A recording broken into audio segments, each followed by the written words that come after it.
সীমান্তের নিয়ন্ত্রণ বদলালেও বদলায়নি মিয়ানমার থেকে বাংলাদেশে ইয়াবা পাচারের চিত্র। ওপারে সংঘাতের মধ্যেই বিভিন্ন পয়েন্ট দিয়ে ঢুকছে ইয়াবার চালান, বরং ক্ষেত্র বিশেষে আগের চেয়ে বেড়েছে। আইন শৃঙ্খলা বাহিনী বলছে সাগর পথেই বেশি আসছে ইয়াবা। 100% কপার কন্ডেন্সারে তৈরি ভিশন ফ্রিজ, তাই গুণে মানে অটুট থাকে বছরের পর বছর। মিয়ানমারের শান রাজ্য, যেটিকে বলা হয় মাদকের স্বর্গভূমি, যেখানে 2 শতাধিক ইয়াবার কারখানা আছে। সেখান থেকে বিভিন্ন প্রদেশ ঘুরে মাদক মজুত করা হয় রাখাইনে। এরপর সেগুলোর গন্তব্য বাংলাদেশ, যা প্রতিনিয়ত ঢুকছে টেকনাফ ও বান্দরবান সীমান্তের অন্তত 50টি পয়েন্ট দিয়ে। এতদিন মিয়ানমার সীমান্তে ইয়াবা পাচারের লাগাম ছিল দেশটির সীমান্তরক্ষী বাহিনীর সদস্যদের হাতে। সংঘাতের পর এসব এলাকার নিয়ন্ত্রণ এখন দেশটির বিদ্রোহী আরাকান আর্মির কাছে।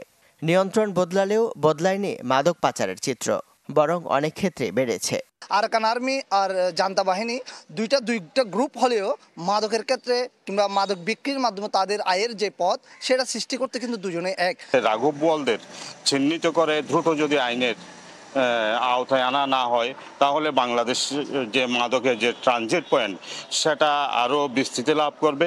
ইয়াবা যেটা তারা পাচার করছে, অবশ্যই তারা জড়িত থাকতে পারে, এটা একটা বলা যায়। এবং সাথে আমরা বলবো যে আমাদের যে অংশটা এটা নিরাপদ রাখা হোক।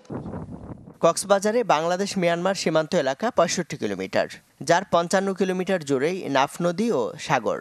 পুলিশ বলছে মিয়ানমারে অভ্যন্তরীণ সমস্যা শুরুর পর স্থল সীমান্তের চেয়ে এখন সাগর পথে বেশি হচ্ছে পাচার, যেখানে জড়িত পুরনো কারবারিরাই। আমরা চেষ্টা করি যে সবসময় এটাকে ধরা, সিজ করা, গ্রেপ্তার করা, যারা পারপিটেটরস তাদেরকে বিজ্ঞ আদালতে সোপর্দ করা, আবার কিছুদিন পরে নির্দিষ্ট সময়ের পরে গিয়ে তারা জামিনে মুক্ত হয়ে আবার পুরনো পেশায় ফিরে যাচ্ছে।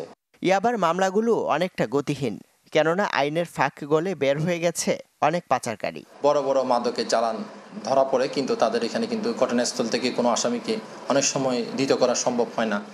সেই মামলাগুলো দীর্ঘদিন তদন্তাধীন থাকে এবং অনেক নাম ঠিকানা সংগ্রহ সহ বিভিন্ন আইনি প্রক্রিয়ার কারণে কিন্তু অনেক সময় লেন্দি হয়ে যায়। বছর কয়েক আগে কক্সবাজার অঞ্চলে ইয়াবা বিরোধী বিশেষ অভিযান চললেও এখন তা বন্ধ। বর্তমানে কেবল রুটিন অভিযানেই সীমাবদ্ধ আইনশৃঙ্খলা রক্ষাকারী বাহিনীগুলোর মাদক বিরোধী কার্যক্রম। Desk report, channel 24।